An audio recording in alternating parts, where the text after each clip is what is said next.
Halina't maging blessed, ako po si Father Aris Olan, isang katolikong pari dito sa probinsya ng Oriental Mindoro. Nandito po tayo ngayon sa pamayanan ng Akleho para po sa Damang Simbahanan program. Para po tayo makarating sa kanilang chapel, tayo po muna ay liliban ng ilog. Nandito na po tayo ngayon sa pamayanan chapel ng Akleho.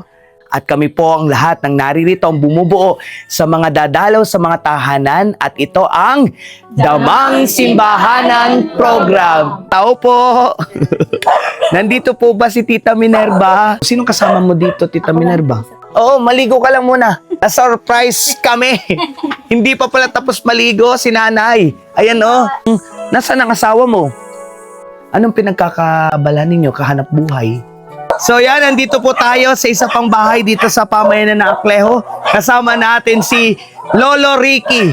Ayan, si Lolo Ricky. Kumusta ka naman, Ricky? Na-surprise si Ate Rowena, isa po sa mga leader natin dito sa pamayanan ng Akleho. O, diba? May silis ba? Nabinta ko ng puso. Ang niyo ako kanina malaga.